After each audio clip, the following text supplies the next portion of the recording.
Welcome to a new-ish video. So a while back I made these three really lengthy videos on how I made this painting, but I wanted to make an abridged version now that I actually know a bit more about editing videos. So I started off with using a watered down black acrylic to block off the background from the actual roses, to which I then added some blue. When you hear artists say you shouldn't use black straight out of the tube, it's not because you can't, but rather that by adding another color to your black, you're creating more visual interest and depth that might not have been there otherwise. And because I planned for very warm colors for the roses, I wanted a cool toned background. Then I used watered down red to start that underpainting process for the roses, start laying down some value that I could then build up from. In addition to using acrylics, I ended up using a lot of colored pencils, which was an unexpected yet beneficial tool. Using Prismacolors, I started laying it down to add color and a bit of value, because at this stage, painting almost felt daunting in a way. So using colored pencils was quick and easy, and a great way to build that underpainting. And the really fun part was then taking a wet paintbrush with just water, no paint, and spreading that colored pencil into this glaze essentially. And it was a really amazing way to add color, vibrancy, shadow, and bring that realism that I was searching for.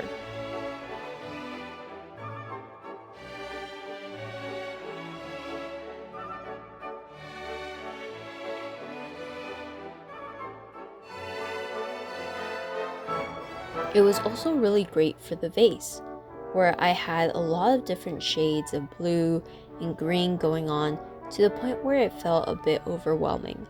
So using colored pencil helped me quickly establish what colors go where, so that when I went in with acrylic on top, I didn't constantly have to look at my reference every 10 seconds. And I actually did the vase in its entirety before I tackled the roses. When I made this painting, it had been about 4 years since I had really attempted to use acrylic to make something quote-unquote realistic. So with the vase that was just solid shapes was a bit easier and manageable, which I think is a great lesson in working your way up into something that might be a little scary, starting with what you know before jumping off the deep end. Now, painting the vase was fairly straightforward. I established some of the bigger shapes first, then started adding in some variation like lighter greens or shadows, and then finally adding in highlights.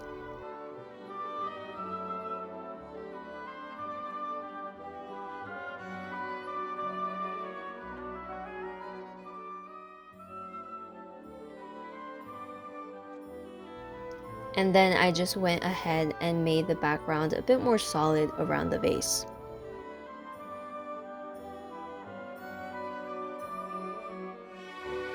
At this point, I went back to the flowers. I had done a bit of work on them before the vase, mainly some thin layers of acrylic to start getting the colors I was looking for which were these like really deep reds and oranges. And for most of this, I used a transparent red, which was really helpful in this case. If you've ever wondered why someone would buy transparent acrylic, this is why. Although acrylic may be difficult to blend, the way you would with oil or like wet into wet paint, acrylic really shines when you layer it.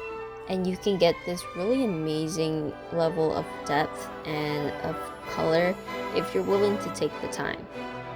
While I usually just water down my acrylic and work within those thin layers, the transparent red was really helpful in that I didn't have to water it down for the sake of transparency, and as such, I didn't have to lose any of that pigment and the strong red that I was looking for.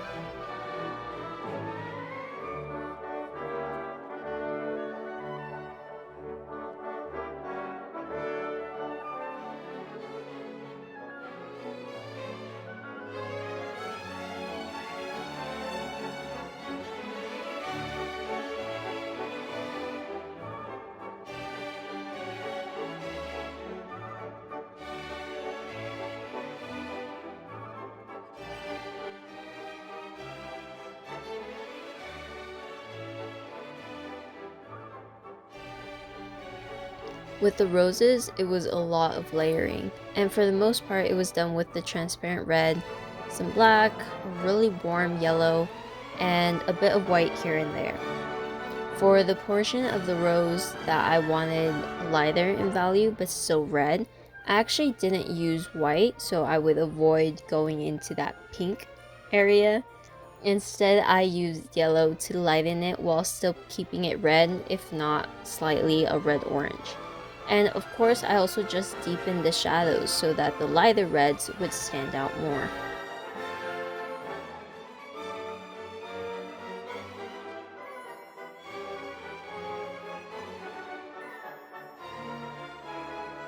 And while I do incorporate lighter values in those peachy colors, I did try to avoid really strong highlights until later in the painting once my values were really established.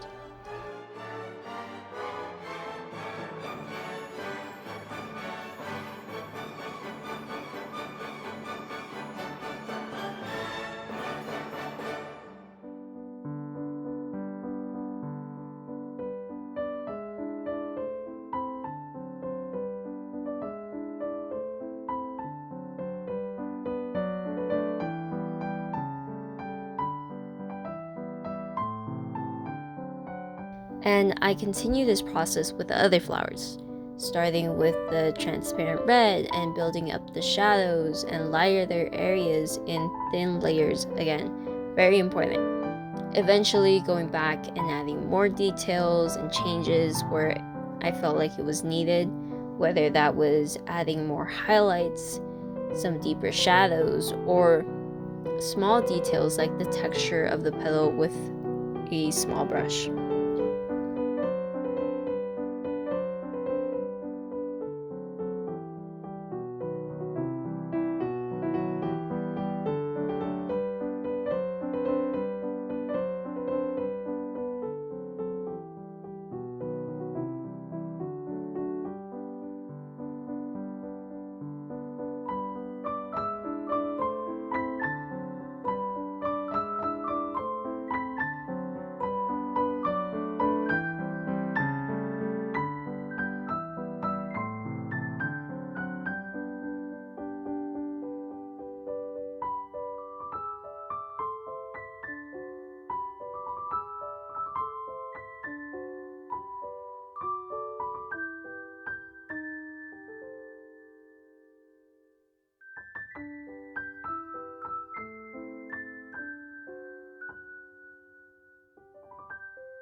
And once I was fully satisfied with the roses, I finished the painting off by making the background a solid color with the same black and blue mix.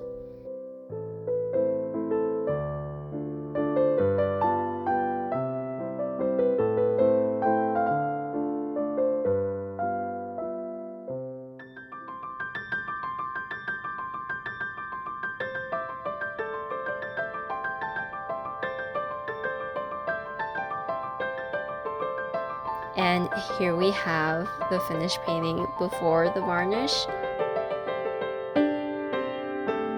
and afterwards. I hope you enjoyed the video, and I'll see you guys in the next one. Bye!